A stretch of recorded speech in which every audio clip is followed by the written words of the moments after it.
4월 28일 위로와 치유의 가정 예배를 드립니다. 다 같이 주님이 가르쳐 주신 기도를 드립니다. 하늘에 계신 우리 아버지, 아버지의 이름을 거룩하게 하시며 아버지의 나라가 오게 하시며 아버지의 뜻이 하늘에서와 같이 땅에서도 이루어지게 하소서. 오늘 우리에게 일용할 양식을 주시고 우리가 우리에게 잘못한 사람을 용서하여 준 것 같이 우리 죄를 용서하여 주시고 우리를 시험에 빠지지 않게 하시고 악에서 구하소서. 나라와 권능과 영광이 영원히 아버지의 것입니다. 아멘. 찬송가 529장 온유한 주님의 음성. 찬송가 529장을 찬양합니다.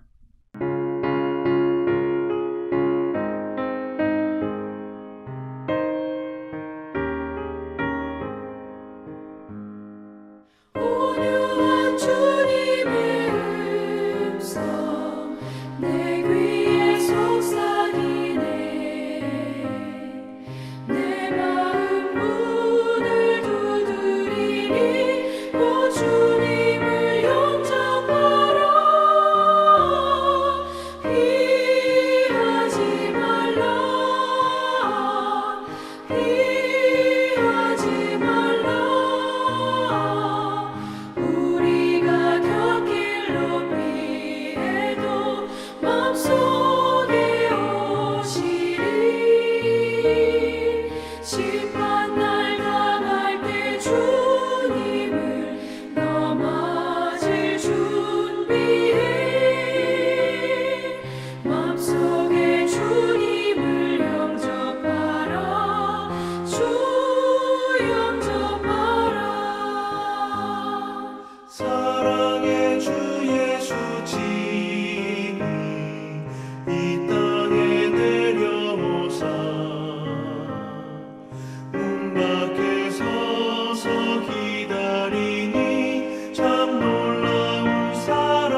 오늘 우리에게 주신 하나님 말씀은 요한계시록 3장 14절에서부터 22절까지 말씀입니다.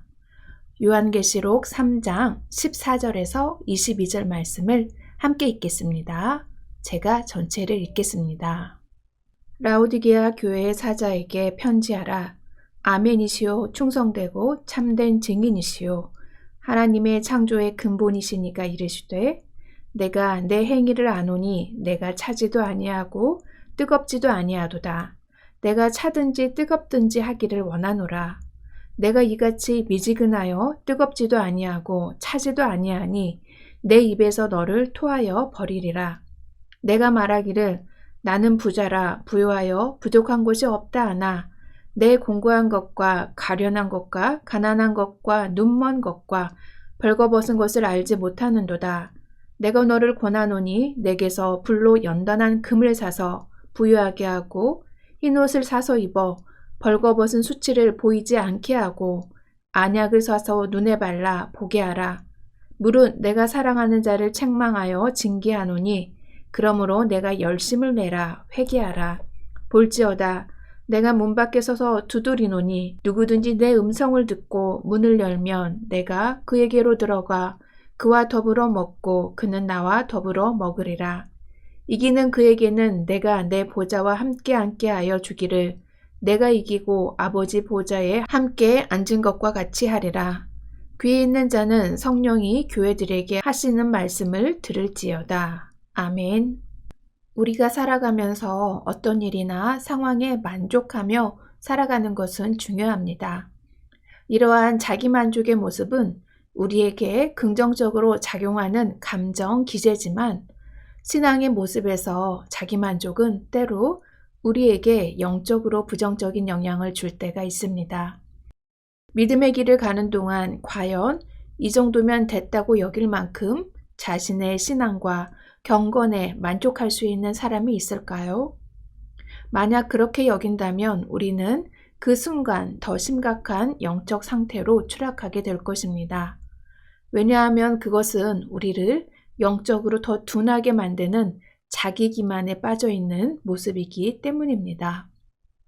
보통 오늘 본문은 뜨거운 신앙을 가져야 한다고 우리를 깨워주는 말씀입니다. 그렇다면 뜨거운 신앙은 무엇일까요?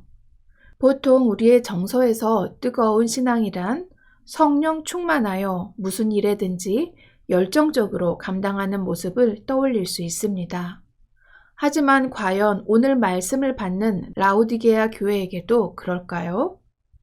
예수님은 라오디게아 교회에게 미지근한 신앙이 아니라 차갑든지 뜨겁든지 하라고 말씀하고 계십니다. 오늘 말씀을 통하여 성령이 교회에게 말씀하시는 말을 함께 나누고자 합니다. 먼저 라오디게아 지방에 대해서 잠시 살펴보고자 합니다. 이 지방은 당시에 로마의 키게로가 재산을 예치할 만큼 금융 사업이 활발했고 동방으로 통하는 요충지로 양질의 흑약물을 생산하면서 큰 이익을 얻었습니다. 특별히 BC 4세기에 아리스토텔레스 시대부터 유명한 의과 대학 자리가 이곳에 있었는데요. 여기서 생산되는 안약은 세계적으로 유명했다고 합니다. 이처럼 부를 모을 수 있었던 라오디게아는 주후 60년경에 큰 지진을 경험했지만 그들을 도와주겠다는 로마 황제의 손길을 거절하고 자력으로 폐허가 된 도시를 재건할 정도로 대단히 물질적으로 풍부한 도시였습니다. 이처럼 이 도시는 예수님이 17절에서 말씀하시는 것처럼 스스로 나는 부자다, 내가 풍족하고 부족한 것이 조금도 없다라고 여기며 자기 만족의 삶을 살아갔던 것입니다. 이와 같은 물질의 풍요는 그들의 신앙생활에도 영향을 끼쳤는데요. 그들은 주님의 은혜를 절박하게 구할 일이 없었습니다. 성도 여러분, 자기 만족에 빠진 신앙생활은 은혜의 필요성을 깨닫지 못합니다. 하지만 예수님은 이러한 라오디게아 교회의 신앙의 모습을 이렇게 말씀합니다. 실상은 너희가 비참하고 가련하고 가난하고 눈멀고 벌거벗은 자인 것을 알지 못한다라고 말씀하셨습니다. 즉, 영적으로 지극히 가난하다는 것을 말씀합니다. 예수님은 이처럼 영적으로 가난한 라오디게아 교회의 모습을 미지근한 물과 같다고 말씀하십니다. 예수님의 이 말씀은 그들에게 너무나도 큰 충격이었습니다. 왜냐하면 그들에게 미지근한 물은 그들이 제일 혐오하는 것이었기 때문입니다. 모든 것이 완벽한 그들의 삶에서 가장 골칫덩이가 바로 마시지 못하고 뱉어버리는 미지근한 석회소였기 때문입니다. 이처럼 라오디게아 지역은 아무리 풍부한 돈으로도 해결할 수 없는 것이 있었는데 그것은 미지근한 석회소였습니다. 소위 자매 도시로 불릴 만큼 가까운 골로새 지역처럼 산에서 흘러내려오는 차갑고 깨끗한 물도 없었고 또 다른 자매 도시였던 히에라폴리 지역처럼 뜨거운 온천수도 없었습니다. 그래서 라오디게아 지방은 두꺼운 돌을 뚫어서 가운데 파이프를 넣은 관을 통해서 골로새와 히에라폴리 지역으로부터 물을 공급받았다고 합니다. 하지만 이 물은 라오디게아에 도달할 무렵에는 뜨거운 온천수도 미지근해지고 시원한 계곡물이었던 골로새 물도 미지근해졌다는 것입니다. 이처럼 이들에게 물의 문제는 그들의 풍부한 물질로도 해결할 수 없는 골칫덩이였던 것입니다. 그런데 우리 예수님께서 그들의 신앙의 모습을 그들이 경험하고 있는 가장 골칫덩이였던 그 물과 같다고 말씀하고 있는 것입니다. 이것은 참으로 그들에게 충격이 아닐 수 없었습니다. 만약 예수님께서 오늘날 우리에게 우리의 신앙의 모습이 우리가 어떻게 해도 해결할 수 없는 골칫덩이와 같다고 말씀하신다면 어떨까요? 충격적일 것입니다. 그것도 아무 문제의식이 없는데 그렇게 말씀하신다면 말이지요. 이처럼 그들에게 물은 돈으로도 해결할 수 없는 문제였던 것입니다. 성도 여러분, 예수님이 그들에게 그들의 신앙을 미지근한 물이라고 비유하시는 이유가 바로 여기에 있습니다. 그렇습니다. 그들의 신앙의 모습은 그들의 풍부한 물질로 해결할 수 있는 것이 아니었습니다. 그렇다면 예수님께서 라오디게아 교회에게 어떤 모습을 바라시는 걸까요? 예수님은 18절에서 세 가지 솔루션을 주십니다. 먼저 주님께로부터 불로 연단한 금을 사서 부유하게 하는 것이고, 둘째, 흰옷을 사서 입어서 벌거벗은 수치를 보이지 않게 하는 것이고, 셋째, 안약을 사서 눈에 발라 보게 하라는 말씀입니다. 그런데 사실 이 세 가지는 아무리 부자여도 세상의 물질로 살 수 있는 것들이 아닙니다. 그런데 살 수 없는 것을 사라고 말씀하시는 겁니다. 즉, 은혜를 구하라는 말씀입니다.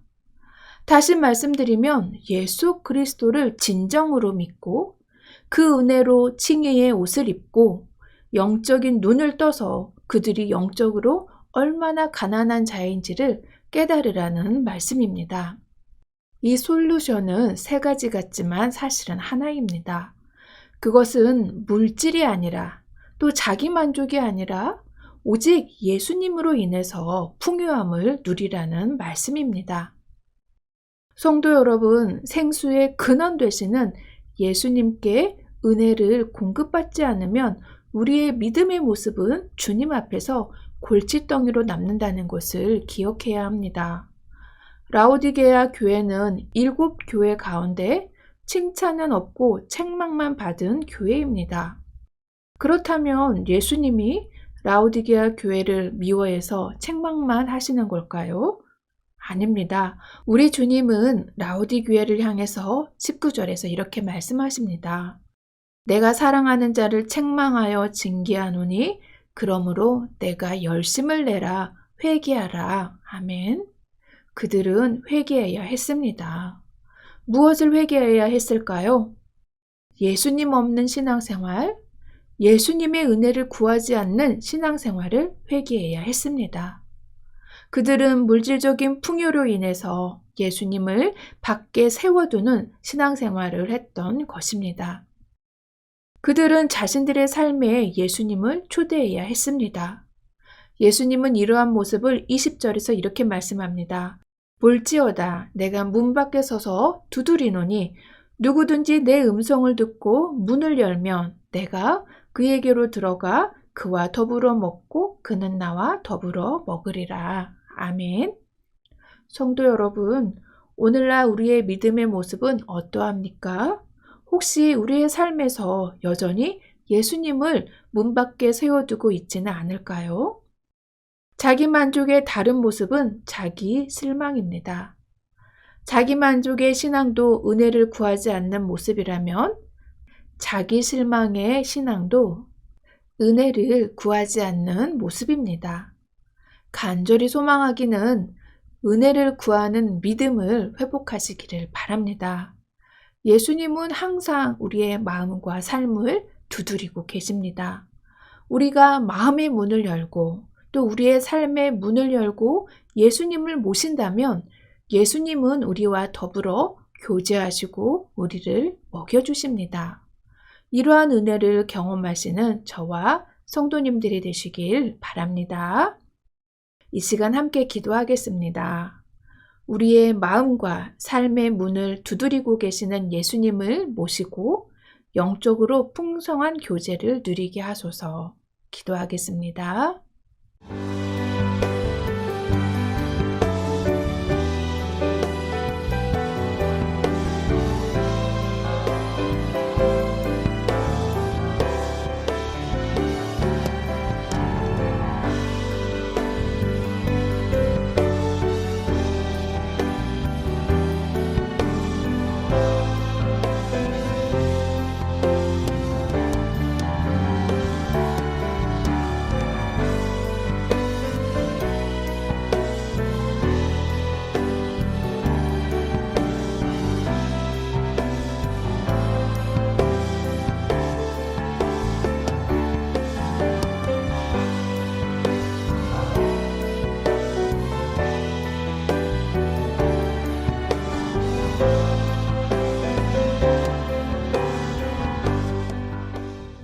살아계신 하나님, 우리의 신앙이 자기 만족이나 또는 자기 실망의 모습을 모두 이길 수 있도록 도와주시옵소서.